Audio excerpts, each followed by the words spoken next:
Kaiir Elam. Still on team, but looking like a gigantic miss there.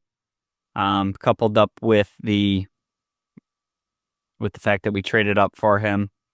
But if we can separate Kaiir Elam from this draft, understand that there's going to be misses. Look at the rest of this draft class. James Cook in the second round, Terrel Bernard in the third, Shakir in the fifth. These are staple guys that we're talking about. How can we get extensions done for them? Matariza in the sixth. We all know how that went. Terrible situation, terrible timing. He's still a player in the league. Benford in the sixth. Absolutely huge. And then Luke Tanetta, I believe he also got plucked off the practice squad before he really had a chance to do anything. And Bale Inspector in the seventh. And Bale Inspector, very similar kind of story here to Tommy Doyle without them being as dramatic of injuries, but just couldn't stay healthy. But there was a period in time here where Tremaine Edmonds was leaving town and we didn't know the plan at middle linebacker. And coming out of that training camp, Bale Inspector was winning the job. So 7th round hit asterisk. And then we'll move into the 2023 and 2024 drafts. These are they're all picks that I think it's too soon to really have a full answer.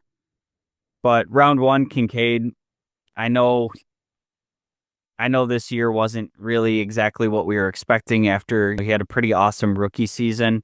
I think there's just some chemistry lacking between Josh Allen and himself. But if you really go back and watch the games and see how open he is sometimes, and even the play where he ended up tearing his PCL, laying out from a ball from Josh Allen, that should have been a walk-in touchdown.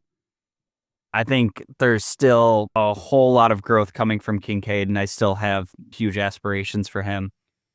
Osiris Torrance in the second, absolute steal. He's been a stud across a really awesome offensive line, and his durability, his consistency. He hasn't had crazy ups and downs.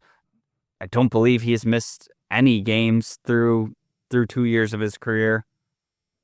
Justin Shorter in the fifth. Never really got to see him. This is going to be a miss for me, but obviously along the way here, we've really built up and stacked up the wide receiver room. Tough for a guy like that to make the roster. And I feel like this pick was always kind of bet on potential upside. And if we miss, it's a 5th round pick. And if we unlock what we think we might be able to, it's going to be the steal of the draft. So miss there. And then Nick Broker and Alex Austin, both again plucked off the practice squad.